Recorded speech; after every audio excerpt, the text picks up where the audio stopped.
The repose of sleep refreshes only the body. It rarely sets the soul at rest. The repose of the night does not belong to us. It is not the possession of our being. Sleep opens within us an inn for phantoms. In the morning we must sweep out the shadows. Gaston Bachelard. Sleepwalker by Roland Jim Lowery. The little girl desperately wishes to fall asleep. It is an almost nightly chore, the struggle to find just a few more precious minutes of sleep before she is called upon to go back out into the world to suffer its slings and arrows. It's so much easier to bear when she's gotten a proper 8 hours, but those days are few and far between. Most nights, like this one, continue in frustrated silence as she stares helplessly at the ceiling in hopes for a reprieve. She has little understanding of this affliction. Mommy and Daddy have sent her to doctors and clinics, spending as much and sometimes more than they can afford to find a reason if not a cure behind the insomnia, but to little avail. It is simply her unnatural condition to remain awake when by all rights she should be asleep, dreaming dreams of faraway lands of magic and mystery. The little girl sighs into the darkness and turns to fluff her pillow. The ritual has just as much effect as it usually does, which is to say none at all. She looks around her room, picking out her toys and furniture in the dim light of the moon streaming through her window. She has no nightlight. She doesn't need one. Unlike other children her age, she knows quite well that there aren't any monsters in her room, nothing lurking under the bed, nothing skulking in the closet. She knows because she's checked hundreds if not thousands of times. Sometimes she still does, just so she can have something to do during her sleepless nights. Setting her stuffed cat Mr. Lumpkins aside, she swings her legs over the side of the bed and prepares to turn on the light and do some exercises. Exercising was one of the methods the doctors tried to get her to sleep by wearing her out. It worked only rarely, but still often enough that she figures it might be worth a shot. The light does not turn on. She turns the switch on the lamp cord again, but there is still no response from the bulb, not even a brief flicker of the filament within. She shrugs off the anomaly as just a busted light and makes her way unerringly across the room to hit the wall switch to turn on the overhead light. It remains stubbornly dark as well, which causes the child no small measure of annoyance. Daddy paid the bill for electricity. She knows because she helped him affix the stamp to the envelope herself. She looks back at her bed to see the soft red glow of her alarm clock sitting on the nightstand just to be sure, then frowns deeply. The little girl asks herself, what are the chances that both lights blow out at the same time? She isn't sure, especially since math, let alone probability study, wasn't exactly her best subject at school, but it still seems pretty unlikely. The small hairs on the back of her neck suddenly prickle, and it takes her a few moments to realize that she's starting to feel a little creeped out. The idea of monsters in her room suddenly seems less fanciful than before, and she almost imagines that she could be convinced a random assortment of toys sitting in the corner is really the shadow of a nasty kid-eating goblin. But she keeps her wits about her. She ventures back across the room carefully, intent on procuring the flashlight that sits between the mattress and box springs of her bed. It is usually used for reading books under the covers late at night, but now she feels it is necessary for a higher purpose, that being bedroom security. A wind picks up outside the window, and trees rustle as autumn leaves are torn from their limbs and gradually fall to the grass below. She tightens her courage into a hard knot and keeps moving, ignoring the horror movie quality of the sound. She's watched horror movies before. She knows she's not necessarily old enough to do so, but they have never scared her before. The little girl is definitely scared now. She reaches her bed and slides her hand under the mattress, nearly panicking when she doesn't find the flashlight in its customary spot. She shifts her hand to the left and grasps the shaft of the light in relief, pulling it out and flicking it on.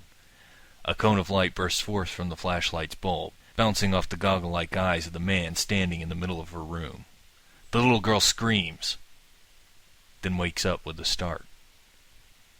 She looks around her room, desperately hoping that she is truly alone in the darkness.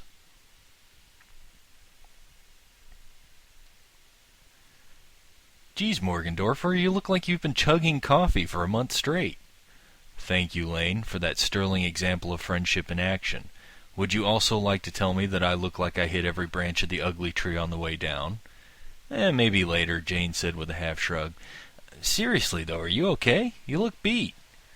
I wish I could give you some exotic reason behind my current pallid exterior, Daria said, but alas, it is pedestrian-grade lack of sleep. The insomnia bug is bitten, and I cannot resist its siren call. Jane smirked. Well now, it hasn't seemed to have dulled your penchant for pontificating in the pedantic. Oh, clever. Oh, thank you. Have you tried taking anything? Daria sighed and rubbed her eyes before answering. I've tried taking everything, she complained. I'm this close to ODing on virgin hot milk toddies. I'm thinking about breaking into the liquor cabinet and skipping the virgin part. The bell rang, putting an end to their conversation before Jane could add another undoubtedly smart remark. The two girls moved into the herd, chugging through the halls of the school until they reached their first class of the morning, language arts with Mr. O'Neill. It seemed at first that everything was going to continue in its regular humdrum way. O'Neill attributed several bits of pop psychobabble to many poor novels and short stories that didn't deserve such shameful treatment. Kevin and Brittany contributed several wildly incorrect answers that O'Neill's questions almost certainly didn't deserve. Maybe. Daria and Jane traded notes and sketches back and forth as they tried to stave off boredom. But just as Daria was starting to feel like her insomnia was waning and she might finally be able to catch a few Z's before the start of the next class, the speaker sitting near the ceiling of the classroom suddenly squealed to life and began to spew forth the commanding voice of Ms. Lee, the school principal. "Attention students of Lawndale High," she said in that imperious tone few people outside of royalty seemed to be able to muster. "Due to the outstanding performance of the Lawndale Lions in this year's football season, we have managed to procure a record amount of donations for the school from local individuals and organizations." There was some scattered applause in the classroom, punctuated by all the cheerleaders and all the football players except Mac, jumping up and down in their seats and yelling, "Woo!" intermittently. "Unfortunately," Lee continued, oblivious to the minor disruptive behavior she caused, "a certain percentage of these donations must go towards certain clubs and activities such as the chess club and recycling night at the park. However, a nice healthy chunk somehow managed to be appropriated for field trip activities whose location and purposes are under my personal purview. And so this year it has been decided that all high school grades shall be allowed to join me, Lawndale High faculty, as we spend a rollicking day at the Mid-City Museum of the Sciences. Yes, I know, but despite its name, it is actually a thinly disguised funhouse with a massive gift shop filled with toys for all ages." Lee erupted into cackling laughter, but quickly got herself back under control. "Oh, but that, of course, is our little secret, and should any parents or superintendents ask, the trip is, of course, purely educational in nature. Oh, and considering Mid-City's distance from Lawndale, we will also be having a stopover at a budget motel for the night on the way up. Back to learning, everyone." Most of the last of Lee's speech was drowned out by genuine cheering. Unheard by all but a few was the brief, distant, "There, that should keep the little bastards happy." "What?" "Oh," before the PA system finally went silent. Jane laughed. "Wow, she must have made quite a windfall to be that upfront about everything. So generous to boot," she said. "Almost seems a little more suspicious than usual, eh, Daria?" "Oh." She cut herself off when she looked over to find her friend leaned back in her chair, eyes closed and chest rising and falling evenly with the blissful escape of sleep. And so the week's respite is over. High-strung history teacher Anthony DiMartino's eyes bulged and his nostrils flared as he crossed his arms and surveyed the mass of teenaged humanity spread out before him. Though Lawndale was not by any means a particularly large or densely populated school district, he found that trying to help herd everyone grades 9 through 12 who had managed to get their permission slips signed looked as if it was going to be just as arduous and impossible as he had been fearing over the past 7 days. "Hey, put that garbage can down! You don't even know where it's been!" Still, despite the Sisyphean nature of his task, he planned to tackle it with all his might. Hannibal had managed his elephants, and DiMartino planned to manage his own, even if said elephants took the form of several dozen giggling, squealing, shouting, arguing, troublemaking, disagreeable high school students.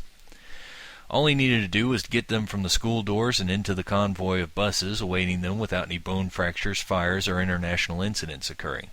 "Brooke, creepy guy with the sunglasses, if you do not stop making out this very second, I will literally glue your faces together for the entire field trip. Now get in line! Easy.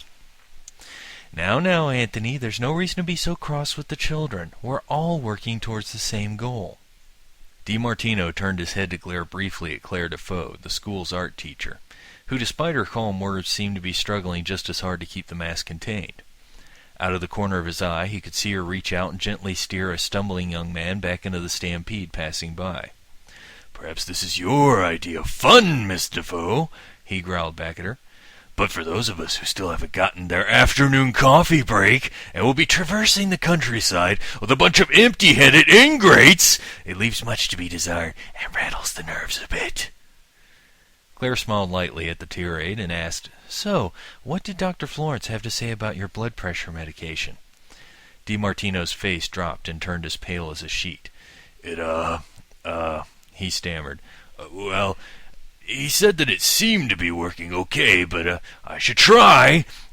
I should try to be a little calmer to help it along." The tide of teenagers began to ebb. As the two teachers walked behind the students to make sure none of them tried pulling anything just because they were at the back of the line, Claire patted DiMartino's shoulder kindly.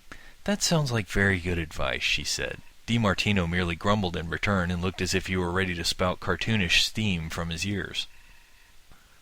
The two rental buses gleamed silver and red in the mid-afternoon sunlight, while the three regular school buses sitting behind them seemed dull and lifeless by comparison.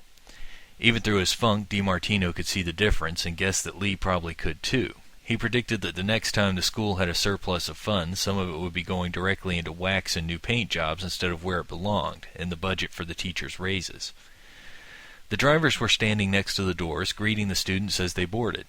Claire plucked DiMartino's shirt sleeve and pointed at the lead rental bus where there seemed to be some kind of confrontation going on. Sandy Griffin crossed her arms and fixed the bus driver with a venomous glare. "I'm afraid," she was saying, "that you simply do not understand the extra care and, more importantly, equipment that remaining this fashionably cute requires."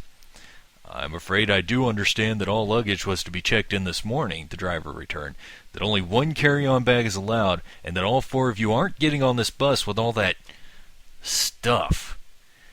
"Oh, come on," Quinn Morgendorffer wheedled as she gestured at the 4 bags of cosmetics and accessories hanging from her shoulders. "I'm carrying all of this myself. Surely that should tell you how important it is." "Yeah, like, give us a break," Tiffany Blumdeckler droned in support of her fellow Fashion Club members. The driver stood his ground. "No breaks, no extra bags, no way, no how," he told them. "One carry-on only, the rest has got to stay here." Sandy tossed her head angrily, sending her long auburn hair flying for a second. She tapped her foot, then rolled her eyes and said, "Oh, very well. We shall simply have to suffer through these dark and trying times until the oppression of the beautiful is recognized and stamped out once and for all."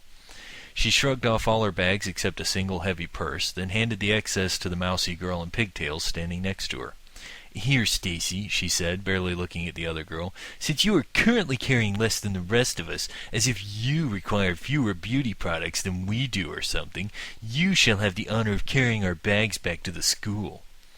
Stacy Rowe's expression fell, but only for a moment. Cheery disposition put firmly back into place, she shouldered the proffered luggage and grabbed Quinn and Tiffany's makeup cases and overnight bags as well.